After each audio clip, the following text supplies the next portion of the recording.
أعوذ بالله من الشيطان الرجيم. بسم الله الرحمن الرحيم. أولا يعلمون أن الله يعلم ما يسرون وما يعلنون ومنهم أميون لا يعلمون الكتاب إلا أماني وإنهم إلا يظنون فويل للذين يكتبون الكتاب بأيديهم ثم يقولون هذا من عند الله ليشتروا به ثمنا قليلا فويل لهم مما كتبت أيديهم وويل لهم مما يكسبون. صدق الله مولانا العظيم. عزتمند مسلمانانو دا هم اغا مغا په يهودو باني تنقید دا زجر دا سدوی به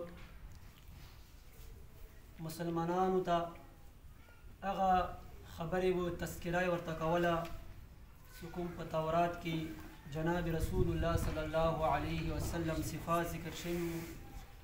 نو یهود به د مسلمانانو ته د خوشحالۍ د وجې مسلمانان خوشحال شي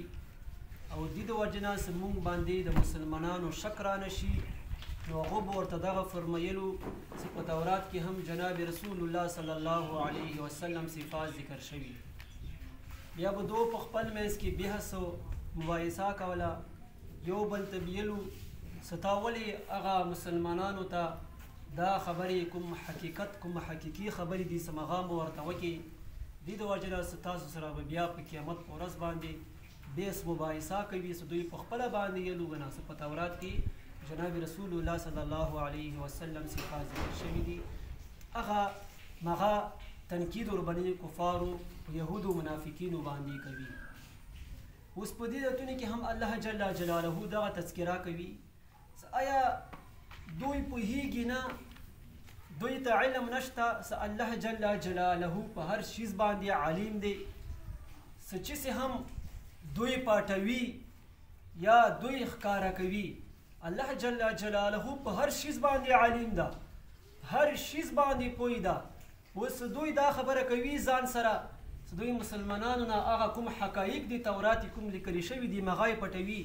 الله جل جلاله دوی نه خبر نه دی دوی نه معلوم نه دی نو مغا تذکره کوي. بیا بل آیات کې ولکه ومنهم امیون لا يعلمون الكتاب دې کې د یهود یو بله فرقه هم ذکر کوي څه دغه ته ویلی شي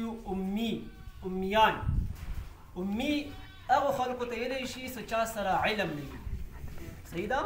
لکه الله جل جلاله خود وضاحت هم کوي لا يعلمون الكتاب څه دوی په کتاب باندې پوهېدو خو بیا هم دوی هغه غلطې کیسې ذکر کولې او مختلفې د قرآن او د حدیث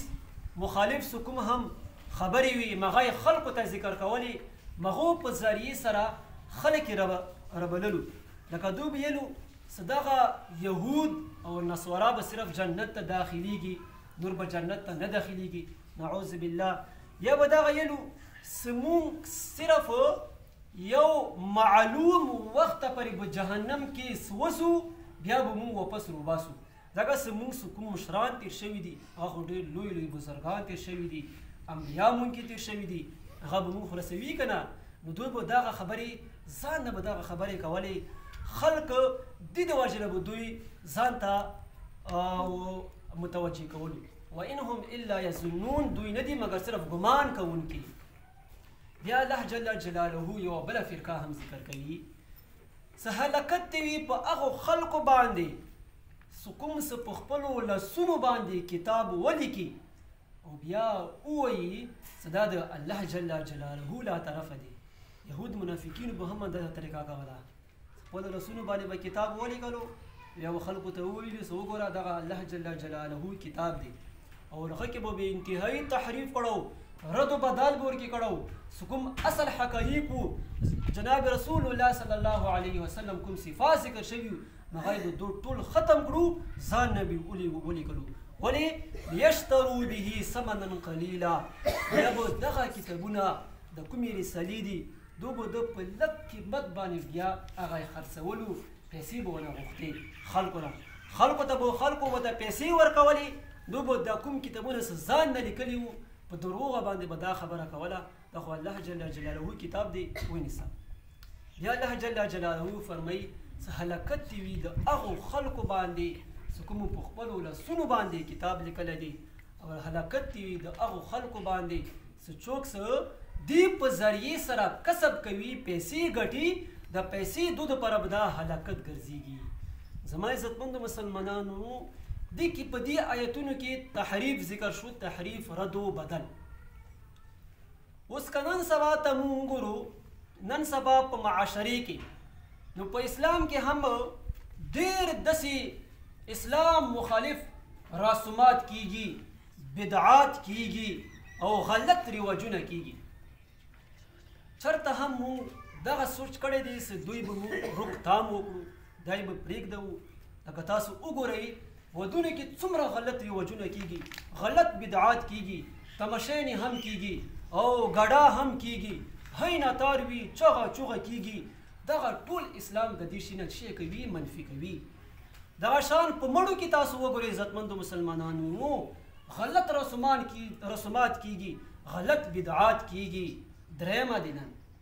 څلوېښتم دی 4 میاشتې مړی وشوې کال یې پوره شو دا ټول داسې دي دا ټول غلط رواجونه دي عزتمندو مسلمانانو اوس یو کس دغه سوچ وکړي په دې نیت باندې خلک ځان ته راوغړي چې د مړي نن درېیمه ده نو هېڅ ثواب ورته هم میلاو نه شو نو هغه په سر ته مدرسې ته پیسې ولې نه ولګوي یو طالب ته پیسې ولې نه ورکوي یو عالم ته پیسې ولې نه ورکوي څه مغه ورسره کتابونه واخلي دې په ذریعې سره به مړي ته څه کوم ثواب دي مغه به ورته هم میلاو شي نو که چیرې دغه تا سوچ وي څه خلکو څه کوم په ذهنونو کې څه کوم سوچ دی درې به مونږ کوو دغه یو رسم دا به مونږ کوو نو ثواب درته نه میلویږي اگر چې که تا نیت ښه دی نو سنتو خلاف دی دغه شان په مړو کې او څه پیداویش وشي د وړکي والا مغه مونږ څه نخرې کوو هغه تماشۍ او ډال ډالونه وایو هر څه کوو دغه څه کوو دا ټول غلط رسومات دي عزتمندو مسلمانانو وروڼو مونږ ته هم دغه پکار دي چې د دې شي مونږ روکتام وکړو دغه ټول په اسلام کې تحریف دی اسلام کې رد و بدل دی دا په نبی کریم صلی الله علیه وسلم په زمانه کې دغه بالکل نه دی شوی که چې ته اوس ما باندې دغه اعتراض وکړي چې مولانا صاحب نن سبا کې کوم ګاډي دي یا نور کوم شیزونه دي هغه هم مخکې زمانو کې نه و زه به دغه درته جواب درکړم چې دې تعلق دین سره نه دی دغه سینس رو بستلی دی یو قسم ضروریات دی نو ضروریات په تحت دغه مونږ استعمالوو د تعلق دین سره نشته او څه کوم تعلق د دین سره دی هغه ته ویلی شي بدعات هغه په اسلام کې هېڅ هم هغه هم نشته او دغه مونږ ځان نه جوړ کړي دي نو دي روکتام کول پکار دي چې د دې روکتام مونږ وکړو دغه شان په دې آیتونو کې دغه تذکره کوي اوس ګورئ اولا یعلمون آیا هغو نه پوهېږي دغه منافقین دغه یهودیان ان الله بشک الله یعلمو څه معلومه دی ما هغه شیزونه یسرونه چې تاسو پټوئ وما هغه شیزونه یعلنون څه تاسو ښکاره کوئ الله جل جلاله دینه علیم ذات دی خبردار ذات دی ومنهم امیون بعض د دوی نه امیان دي امی دي لا يعلمون الكتاب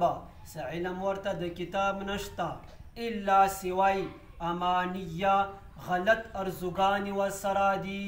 وانهم الا یظنون او نه دي دوی سره الا یظنون مگر ګمان کوونکي دي یعنې نور علم ورسره هېڅ هم نشته صرف ځان نه کیسې جوړې کي ځان نه خبرې جوړې کي بیا خلکو ته هغه بیان کي بیا فویل للذین هلکت دی وي هغو خلکو دپاره